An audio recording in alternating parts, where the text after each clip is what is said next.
मित्रों शुभ नमस्कार। हमारा विषय है देवगुरु बृहस्पति के राशि परिवर्तन का क्या प्रभाव पड़ने वाला है। देवगुरु बृहस्पति अपनी नीच राशि को छोड़ करके कुंभ राशि में प्रवेश करने जा रहे हैं, क्या फल प्रदान करेंगे। देवगुरु बृहस्पति एक सौम्य ग्रह है, शुभ कारक ग्रह है, प्रभावशाली ग्रह है। राहु केतु शनि इनके बाद सर्वाधिक काल तक एक राशि में गोचरी संचरण करने वाले ग्रह हैं, इसलिए लंबे समय तक प्रभाव छोड़ेंगे। शुभ स्थिति में हैं तो शुभ, अशुभ स्थिति में हैं तो अशुभ फल प्रदान करने वाले साबित होंगे। तो वृष लग्न अथवा वृष राशि वालों के लिए कैसा होगा इनके गोचरी परिवर्तन का प्रभाव। अभी तक ये अपनी नीच राशि में थे।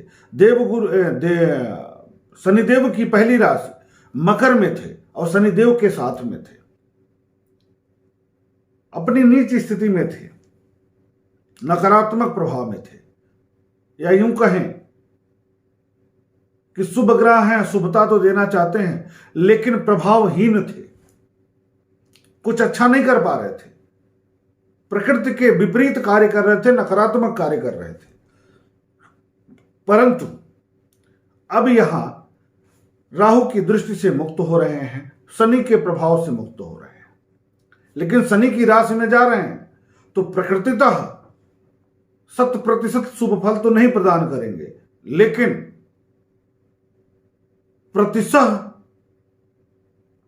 प्रतिशत रूप से लाभ ज्यादा प्रदान करेंगे।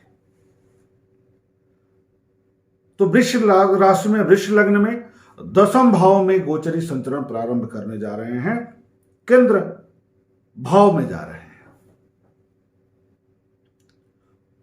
केंद्र में जा रहे हैं कुल दीपक योग का निर्माण करते हुए। कुल दीपक योग का निर्माण कर रहे हैं। ऐसे में ऐसा व्यक्ति जिसकी मूल कुंडली में यहां बृहस्पति विद्यमान होंगे, वृष लग्न होगा,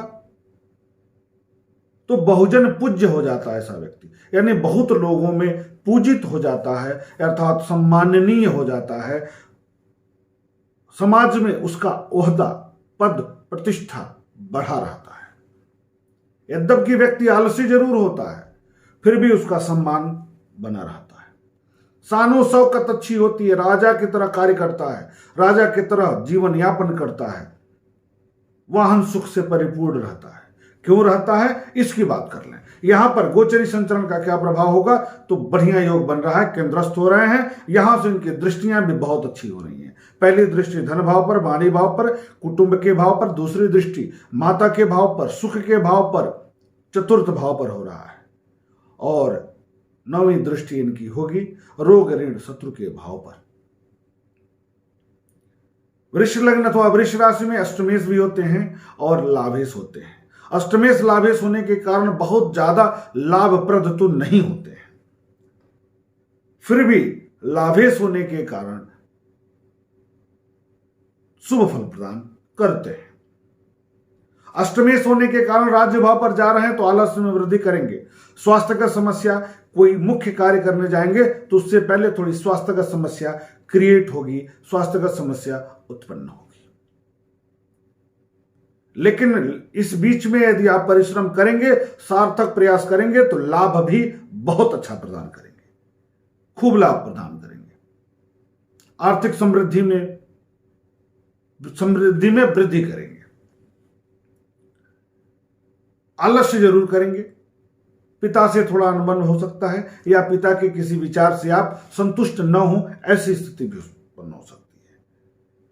लेकिन यहां बैठे बृहस्पति की दृष्टि, इनके दृष्टि में अमृत होता है, यानी खूब फल प्रदान करते हैं, शुभ फल प्रदान करते हैं, वहां के प्रभाव में वृद्धि कर देते हैं। धन भाव पर दृष्टि डालेंगे तो धन में वृद्धि करेंगे। धन भाव पर दृष्टि डालेंगे तो कुटुंब में कुछ नया कार्य होगा। कुटुंब के भाव पर दृष्टि है तो शुभता बढ़ेगी, सदस्यों में वृद्धि हो सकती है, हो सकता है संतानोत्पत्ति भी पूरे परिवार में इस अवधि में हो जाए।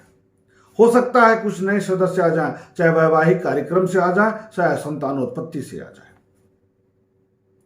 धन में वृद्धि करेंगे, आय के साधनों में वृद्धि करेंगे। वाणिज्य व्यवसाय के क्षेत्र से जो लोग जुड़े हैं, चाहे वो सेल्स मार्केट हो, चाहे वो मैनेजमेंट का फील्ड हो, चाहे वकालत का फील्ड हो, चाहे टीचिंग का फील्ड हो, चाहे राजनीति का क्षेत्र हो, चाहे ऐसा कोई भी विधा जिसमें व्यक्ति बोलकर पैसा कमाए, चाहे वो जमीन के खरीद फरोख्त का कार्य हो, उसमें 4 चांद लग जाएगा, वृद्धि हो जाएगी, धन में वृद्धि हो जाएगी। एक नए आय के स्रोत इस अवधि में देवगुरु बृहस्पति जरूर बनाएंगे।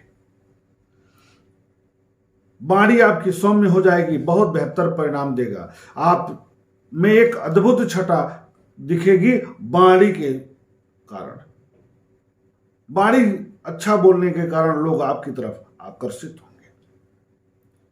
अगली इनकी दृष्टि हो रही है चतुर्थ भाव पर, सुख के भाव पर, माता के भाव पर। तो माता के सुख सानिध्य में वृद्धि, माता के स्वास्थ्य में वृद्धि। पहले से कोई बीमारी आ रही है, परेशान है आप, तो माता के स्वास्थ्य में सुधार इस अवधि में दिखेगा। गृह और वाहन सुख में वृद्धि होगी।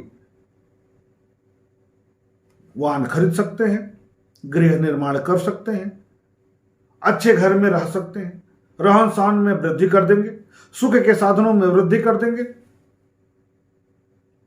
आम जनमानस में वृद्धि कर देंगे। यदि आप राजनीति के क्षेत्र से जुड़े हैं तो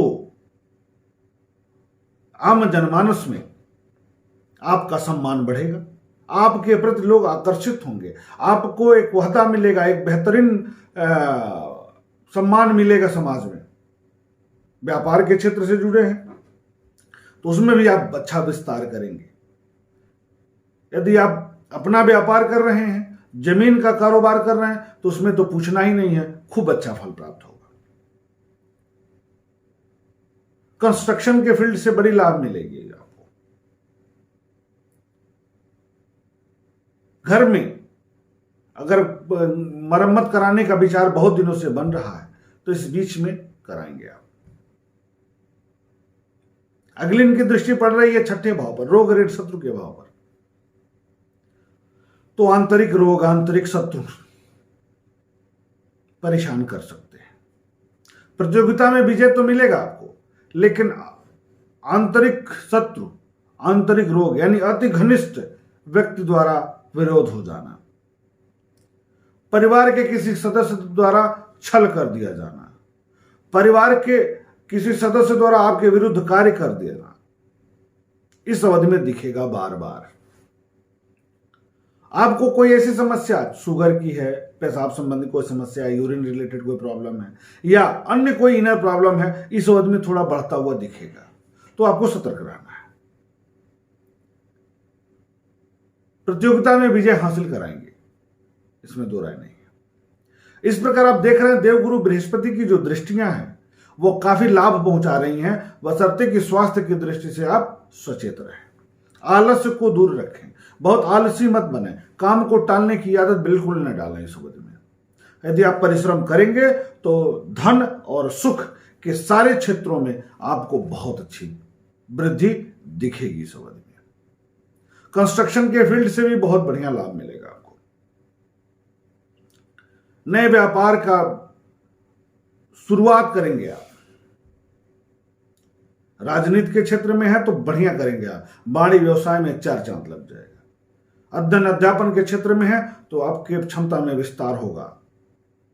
सेल्स मार्केट के क्षेत्र में है, वहां वृद्धि होगी। इस प्रकार देवगुरु बृहस्पति का परिवर्तन वृष लग्न अथवा वृष राशि वालों के लिए शुभ फल प्रदान करेंगे, बशर्ते कि स्वास्थ्य पर विशेष ध्यान दें।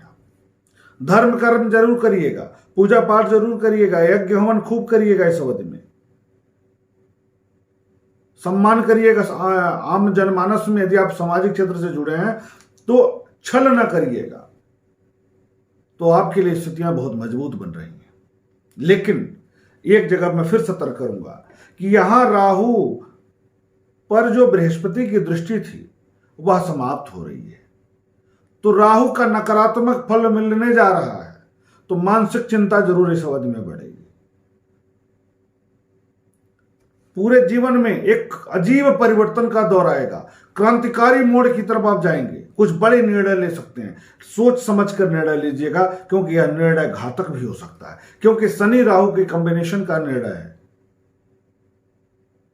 तो कार्यों में अवरोध हो सकता है, माता पिता से दूरी बन सकती है। तो मां बाप को भी समझना होगा और बच्चों को भी समझना होगा कि अगर इस तरह की स्थितियां उत्पन्न हो रही हैं तो समझदारी से कार्य लें, दूरी न बनने दें, अन्यथा बहुत विकट समस्या खड़ी हो सकती है। इस बीच में पिता और माता में से किसी के स्वास्थ्य के प्रति सावधानी भी बरतनी है। स्वास्थ्य का समस्या भी क्रिएट हो सकती है। इस अवधि में माँ बाप से रिलेटेड मम्मी पापा किसी को भी शल्य चिकित्सा का भी सामना करना पड़ सकता है। चोट लग सकती है, अचानक बीमारी बढ़ सकती है, इसका भी ध्यान आपको देना होगा। उपाय क्या करना है? तो राहु के लिए उपाय करते रहिएगा। 5 सूखा नारियल बहते जल में अमावस्या के दिन प्रवाहित करते रहिए, यहां से आपको शुभता प्रदान करते रहेंगे राहु महाराज। बाकी देव गुरु बृहस्पति का शुभ फल आपको प्राप्त हो, यही कामना है। और इनके लिए क्या उपाय करना है? कोई साधु संत महात्मा, गेरुआ वस्त्रधारी व्यक्ति या किसी भी धर्म का अनुयायी है, यदि वह एक वेशभूषा में है जिसमें वो पुजारी या किसी ऐसे में दिखे कि जिसकी पूजा की जा सकती है, जिसका आदर किया जा सकता है, उसका अपमान नहीं करना है। अर्थात साधु संतों बड़ों का अपमान इस अवधि में आपको बिल्कुल नहीं करना है। तो देव गुरु बृहस्पति खूब फल प्रदान करेंगे, बेहतर फल प्रदान करेंगे आपके लिए। तो फिर मिलते हैं हम मिथुन लग्न को लेकर के अगले वीडियो के माध्यम से। तब तक के लिए शुभ नमस्कार।